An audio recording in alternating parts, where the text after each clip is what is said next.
Zwom. Doot, doot, doot, doot, doot. BMO. Hey everyone, and welcome to another BMO Creative BMO Fit video.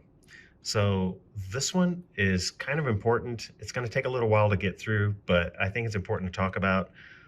This is about the three different body types, the ectomorph, mesomorph, endomorph.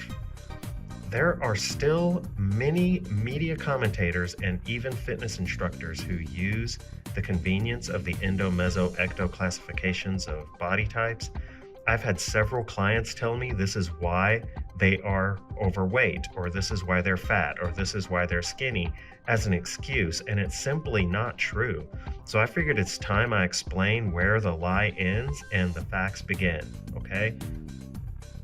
Here we go. The theory behind the somatotypes, which is the endomorph, ectomorph, mesomorph, started in the 40s from the American psychologist. That's right, a psychologist, not an orthopedic surgeon, not an anatomist, not a biologist, or even a sports fitness guy. Dr. William Hebert Sheldon was a psychologist who used visual examination to classify the human physique according to the three growth layers of embryonic development. Had nothing to do with body types. The endoderm develops into digestive tract, the mesoderm develops muscle, heart, and blood vessels, and the ectoderm forms skin and the nervous system. In the 1940s, there was a strong social movement in the US that leaned towards eugenics, and Sheldon's endo-meso-ecto classification fed directly and very conveniently, I might add, into that.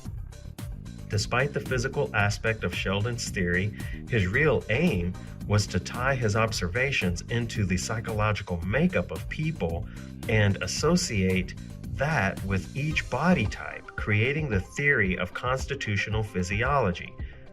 Yet another form of discrimination that is made up and people believe it for some reason, kind of like race.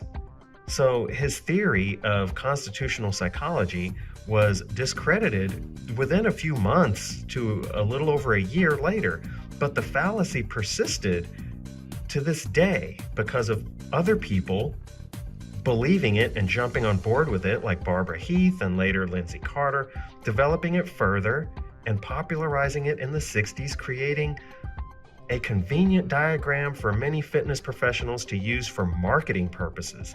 Science and our knowledge of how the body works has come a long way since the 60s, folks. It wasn't true then and it's not true now, and it's time we retired the endo, meso, ecto classifications as the lies that they are. First of all, there is no single person who is described by one of these classifications, which means that at best they are an approximation, and at worst they are flat out wrong. Second, each person is different. Just because you're thin doesn't mean you have less fat cells.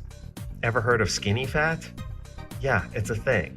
And just because you look fat doesn't mean you have more fat cells. They're just larger.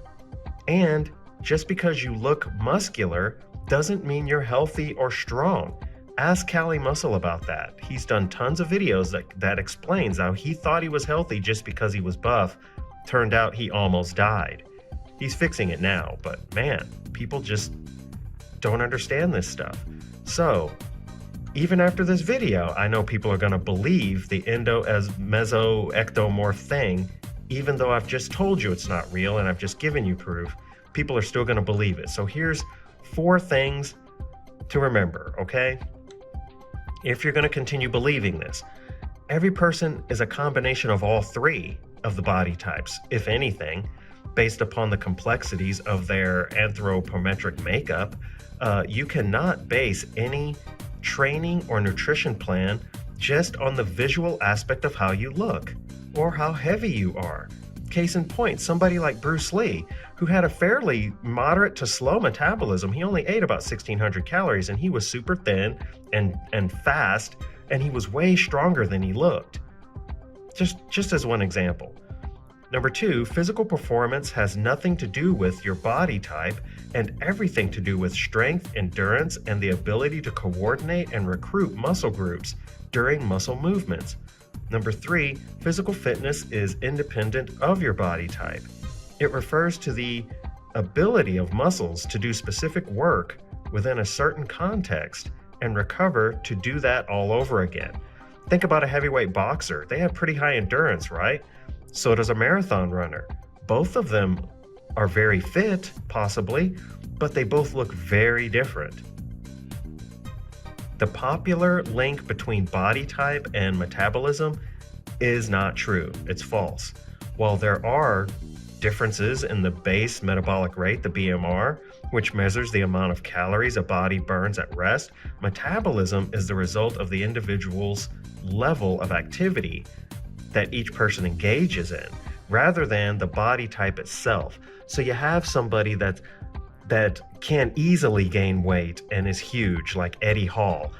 He can burn, though, 12,000 calories in a day because of his exercise regimen and how active he is and how much muscle mass he has. At first glance, when he was a strongman, he looked like he was just a big, overweight guy. Nobody, just at a glance, you'd have no idea how big and strong he was. You would just think he was fat. But it turns out the guy has a fast metabolism, not a slow metabolism, just because of his size. Just as an example. So the question then still remains, if a body type is not really how easily or quickly we develop our muscle, then what is? It's back to the basics. Muscles only grow as strong and powerful as the anchoring points allow them to. And the anchoring points would be your tendons and your bones. Strong tendons and strong bones make for strong muscles, powerful muscles. Bones and tendons get stronger through physical activity with exercises, and so does muscle. At this point, nutrition comes in, of course. Bones require calcium and vitamin D and stuff like that. And the sufficient high-impact exercise as well, bones require, so that the bones know to become more dense because of the exercise regimen that you're doing. As the bones get denser, then they can support greater exertion from tendons, and the tendons get stronger. They are able to support greater exertion from your muscles, and so your muscles can grow easier and they can grow faster. The recipe for building muscle is what it has always been. The same for everyone, thank goodness. It's good nutrition, regular exercise, and sufficient recovery. People with bones that are already dense because of their genetics as well as lifestyle can get stronger earlier if they train than the average person. But if they don't train, then their bones will go back to a normal human rate, just like anyone else. All that genetic ability is possible to be lost if you don't focus on it and train it. With the proper combination of training and nutrition, anyone can put on muscle regardless of their size. But not everyone can put on the same amount of muscle in the same amount of time. Everybody is different. The formula for losing or gaining weight is the same for everyone. It's CICO, calories in, calories out. If you want to lose weight, you have to burn more calories in the day than you take in. If you want to gain weight, you take in more calories than you burn. So, my question for this intelligent audience is, what body type did you think you were before watching this video? Leave a comment below. So, that is going to do it for this one. Thanks so much for watching. I hope this helped some of you out there. Please leave a like and subscribe to BMO Creative for more BMO Fit videos. Thanks so much. Bye.